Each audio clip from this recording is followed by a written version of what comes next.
morning, FHS. We got a wonderful show for you today. I'm Caden Foster. And I'm Jace Dennison. On today's show, we have coverage of new Hall of Fame member Bruce Thomas, Mr. Jackson, A new segment called What in the World, and an all-new installment of What's Cooking. all this and more on BKTV Live.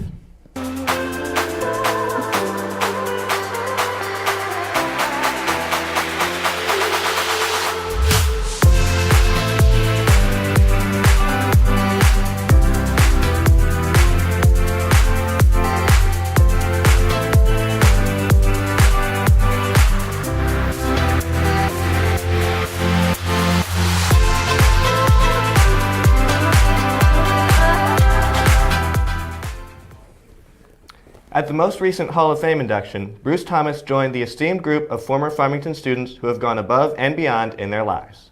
Who is Bruce Thomas, Jace? Caleb Truman has the next segment, so let's find out.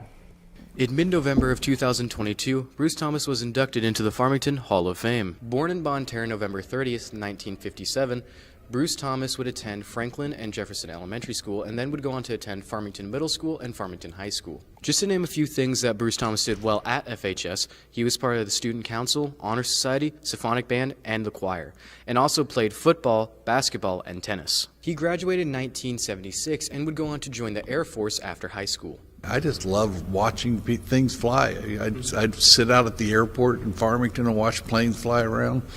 You know, I'd see military jets flying down in southeast Missouri. You know, F-4s would go by, nice and loud and everything.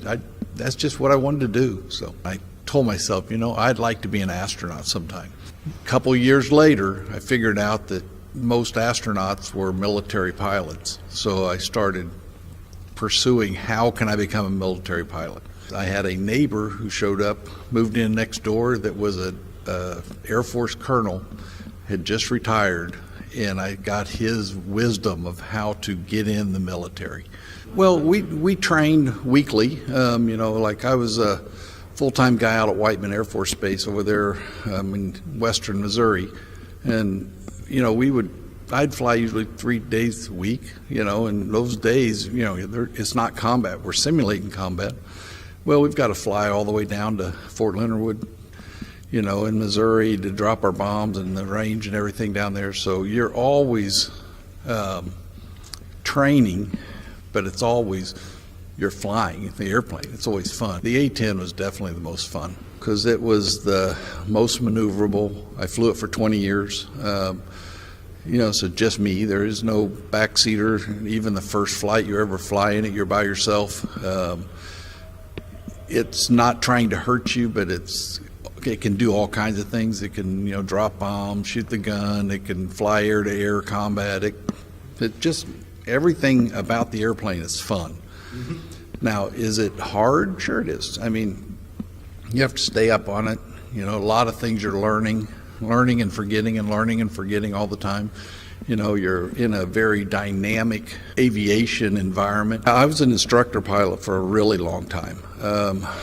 I guess in the A-10 for out of the 20 years, I think 13, 14 years of it, I was an instructor. So my job was normally teaching the guys on my wing. You know, I'd be leading the plane and I'd be teaching the guy next to me how to drop the bombs a day or how we're going to navigate, or have some objectives of what we were trying to learn. And then as the guys got more senior, I'd fly on their wing so that they could learn how to lead. So it was always something going on. Like I say, it's a very dynamic thing. Things are changing all the time. We're adding weapons systems to our airplane, computers to our airplane, just all kinds of stuff that you're engaged all the time. It's never static.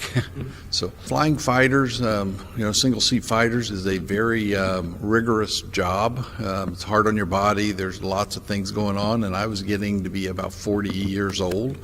Been flying for 18 years or so, and realize, okay, what am I going to be able to do for the next 20 years? And it's not stay in military and fly fighters. So I go, okay, what would be next? And the logical progression is to go to commercial aviation, because it's very non-strenuous, you know, because you're just sitting there watching the airplane and taking care of the people behind you and all those things. It's totally opposite of a military flying, but you can do it until you retire. So So self-preservation, and it paid well.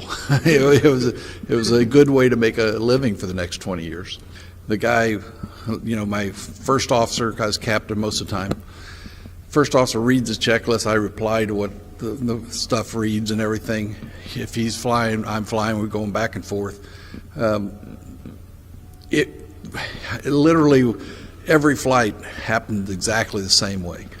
And that's how you don't miss things, because you get used to what the reply is. You get used to what's going to happen next. You're not trying to go, we missed that landing. No, we didn't do that stuff. So, I had many interactions with people, many people that would get on the airplane scared of flying and all those kind of things. And I used to just take them and bring them up to the cockpit and set them down in my seat and point at all of the backup instruments we had, all of the different things that we had to make sure that the flight was going to be safe, and that was always rewarding to me, because by the time I got done talking to them, you could see that they really weren't scared anymore. Yeah, I'd show them the flight plan, how detailed it was, that how I knew that if I was going to take off at 8 o'clock, I was going to land the place 2.5 hours away at 10:32. Because that's how detailed it was with the winds and everything. I mean, there's really nothing that we were guessing at. Everything was laid out, in the airline job. Thank you, Bruce Thomas, for all your amazing work, and congratulations on being inducted into the Farmington High School Hall of Fame. This is Caleb Truman for BKTV, signing out.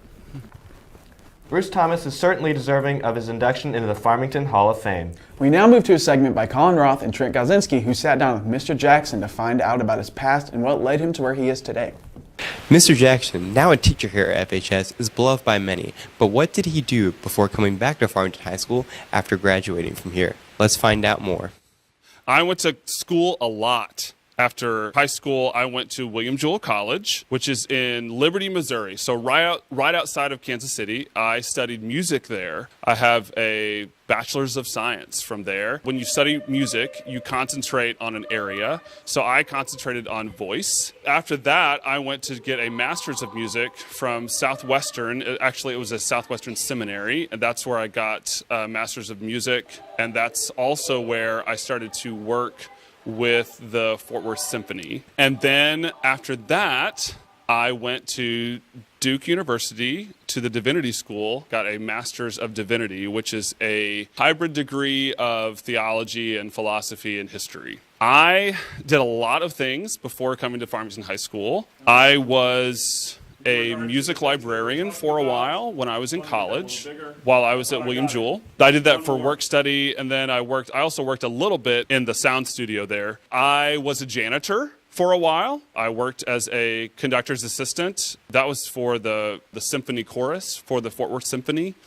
That was when I was doing my master's work. And that was like a 200-member chorus, and we would coordinate. A lot of our performances would be symphony and chorus, so symphony and large chorus. So we would do big works like the Verdi Requiem. And then when I went to Duke, I started teaching private voice on the side while I was going to school, and that was had a lot to do with just kind of paying those extra bills kind of things. I also enjoyed that part of, I liked the teaching aspect of that, and I liked the ability to help a lot of students through that process. And that's one of the things that I enjoyed. It was just the kind of the back and forth with them, and really usually their parents as well, to kind of figure out that part of development as musicians. I was on staff at a church in Louisiana. And I did college. I did some of their college ministry and some of their youth ministry stuff for them. And after a while, when I was there, my mother got sick. And so she is currently still living. She has late-stage Alzheimer's. So that's one of the things that moved me back up to Farmington. She was not doing well, and we needed to figure out how to care for her. So for about 2 years plus, I was a full-time caregiver for her. In order to do that, I had to find a way to make some money. So while I was doing that, I did some contract-to-contract writing for a publisher outside of Atlanta. And then, of course, as I came to Farmington High School, the kinds of things that I enjoy here, Farmington High School is a great place for me to be able to exercise a lot of the different things. Because as you can tell, I like to do a bunch of different things. I'm one of those people who really likes, I like to learn. I really do. And I like to shepherd people through that process. I really think that a lot of teaching for me is walking alongside students. And that's one of the things that was important for me when I was in school, to be there for them, not necessarily as their buddy, Mr. Jackson, but as the person who is interested in walking alongside them as they learn. This has been Trent Gazinski and Colin Roth reporting for BKTV.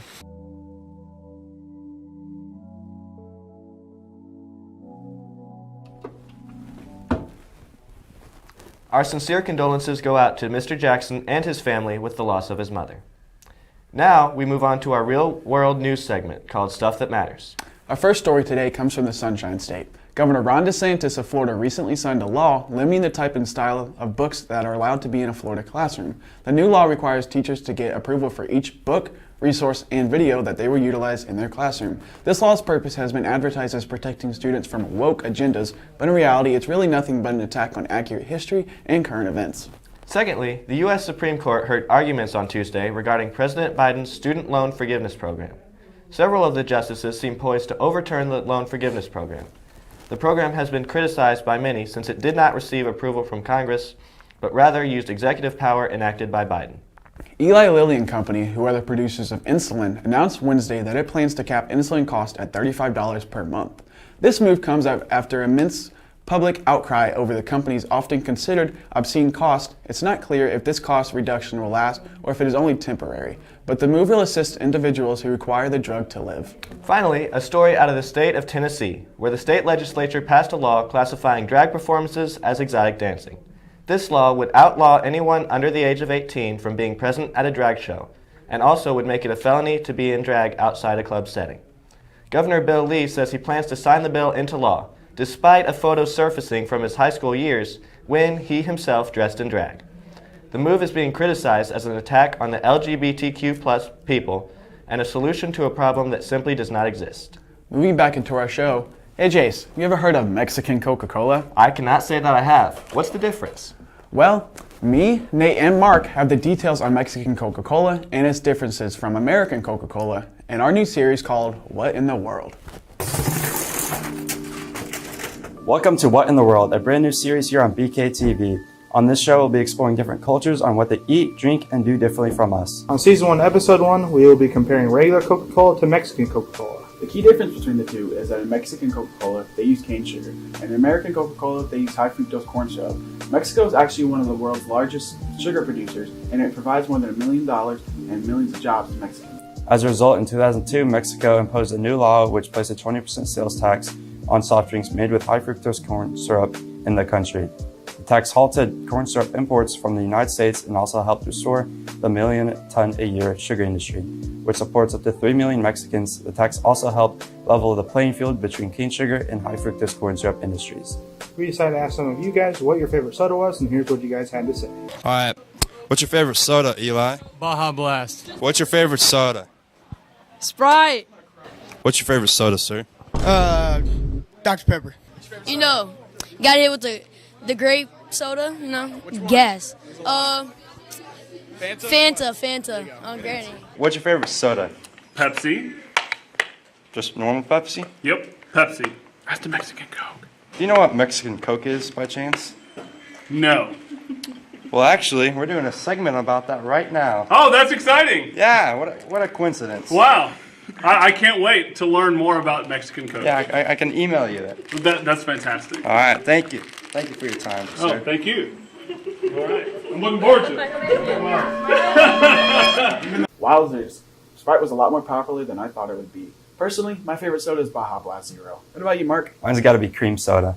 All right. Personally, mine's the world-famous Dr. Fago. Okay, buddy. Never heard of it. Okay. Well, now we're going to try these two and compare the both of them. First, we're going to start with the classic Coca-Cola. 3, 2, 1. Time to taste it. Very familiar taste. And now we're going to try the Mexican Coca-Cola with cane sugar.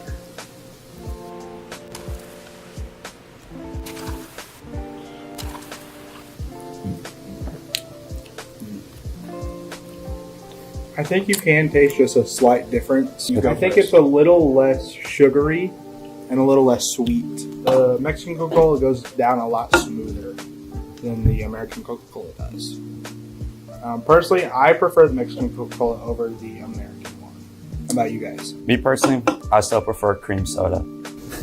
Personally, I think Baja Blast Zero outnumbers any soda in the soda industry, but out of these two, I have to give it to Mexican Coca-Cola because it goes down the throat better. Well, I think both of you guys are wrong because Dr. Fago is clearly the best. Okay. Hey, Mark, where did you get this from? I got this Mexican Coca-Cola at the Old Time Pantry in Farmington, Missouri, right on Karsh.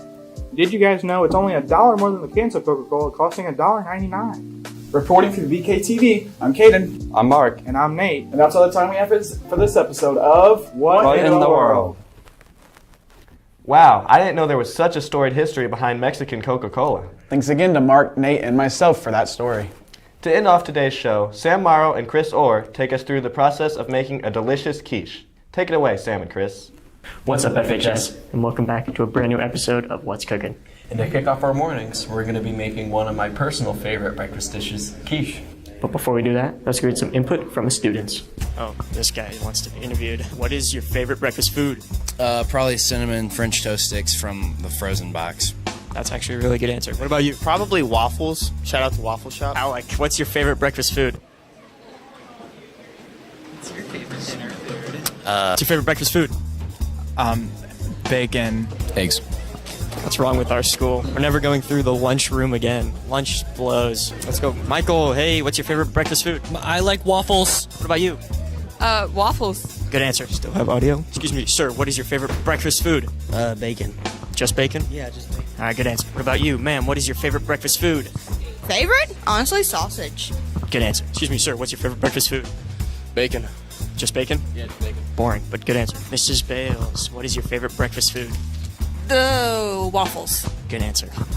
You, hey, what is your favorite breakfast food? Waffles.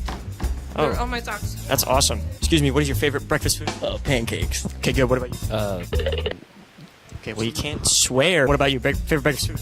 Biscuits and gravy. Good answers. And now, let's head back to my kitchen and see how to make a quiche. Now that we're back in Sam's kitchen, let's get a look at those ingredients. For this recipe, you will need 4 eggs, some Italian seasoning, garlic powder, 1 onion, bacon, heavy whipping cream, some sharp cheddar cheese, and some ham. Pie crust. And of course, the salt. Don't forget. Pepper. First, you want to preheat your oven to 450. Hairy bit. Next, you want to chop up your onions. Straight up front. And next, you want to put some tin foil over your pie crust with beans in it, dried beans. I'm not sure what this does. And then you put it in the oven for 5 minutes. Ow! And don't burn yourself. And then next, you want to dice up some ham.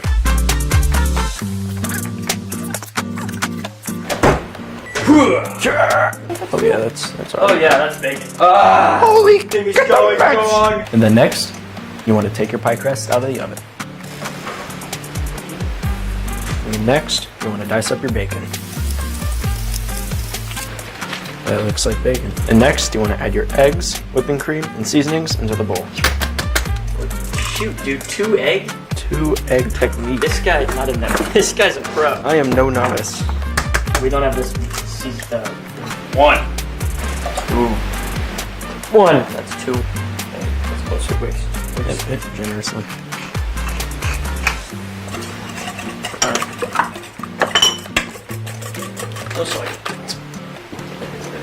And next, you want to add your bacon, ham, onions, and cheese into the pie crust. That's not a lot of bacon. Well, we're already in there. What's wrong with them? I don't see the problem. Right now. Oh, this is going to be a lot of cheese, I feel like. We'll add accordingly again. So we pour the egg mixture over all of these for some reason. This is what the recipe says, don't judge me. I think that's probably good. Oh, it's already bubbling. It's not even in there. 35 minutes. Now you want to take your quiche out of the oven and let it cool for 10 minutes. Pretty good. Once your quiche is done cooling, cut out your slices. So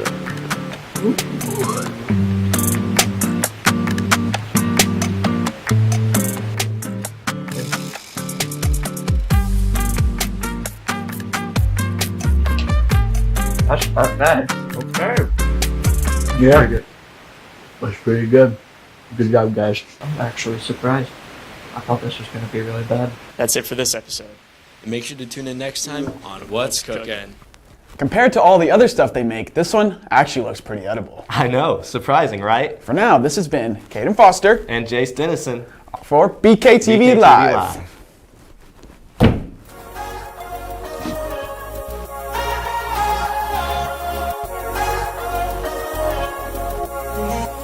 In our defense, this one's on PJ.